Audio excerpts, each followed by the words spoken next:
Shalom famille, soyez bénis dans la paix et dans l'amour du Seigneur. Votre serviteur, le prophète Ézéchiel Kouna, leader du ministère des Oliviers en action pour Christ. Alléluia.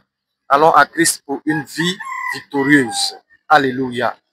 Ce matin, j'ai un passage pour toi tiré de Jean chapitre 16, du verset 13 au verset 15. La Bible déclare, quand le consolateur sera venu, l'Esprit de vérité, il vous conduira dans toute la vérité, car il ne parlera pas de lui-même, mais il dira tout ce qu'il aura entendu et il vous annoncera les choses à venir.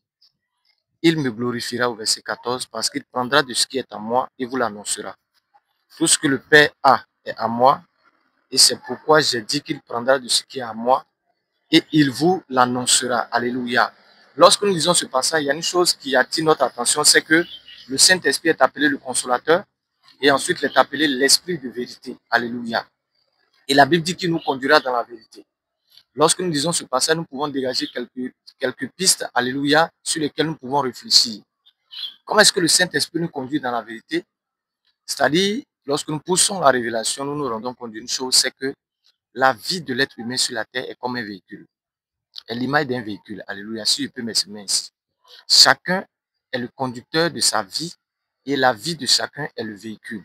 Alléluia. Et tous ceux qui ont décidé de pouvoir conduire eux-mêmes leur propre vie se sont retrouvés dans le ravin.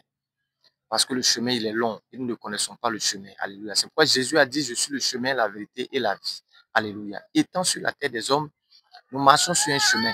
Mais celui qui a maîtrisé le chemin, celui qui est le chemin, celui qui connaît les contours, celui qui connaît là où il y a des ravins, celui qui connaît là où il y a des tournants très dangereux, c'est notre Seigneur Jésus-Christ. Alléluia. C'est pourquoi lorsque tu l'acceptes comme Seigneur et Sauveur, qu'est-ce qu'il fait? Le Saint-Esprit vient automatiquement. Et lorsqu'il vient, il dit, mon frère, tu as été longtemps le conducteur de ton véhicule, maintenant tu peux descendre.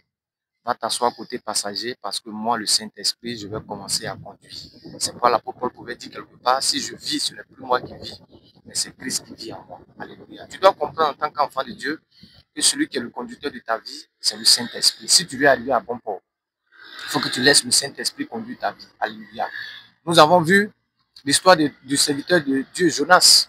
Le Seigneur l'a envoyé à Ninive. Jonas est allé à Tarsis. Jonas voulait conduire lui-même sa propre vie. Qu'est-ce qui s'est passé? Il a été englouti avalé par un gros poisson. Jusqu'à ce qu'il se répande et qu'il reparte sur la voie. Alléluia.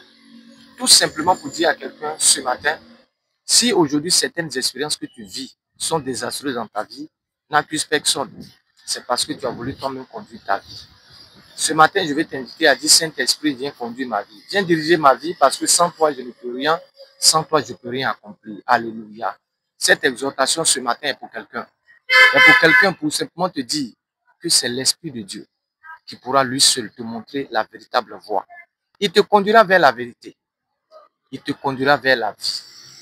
Il ne prendra pas de ce qui est en lui, mais il prendra de ce qui est en Jésus-Christ et te l'annoncera. Alléluia.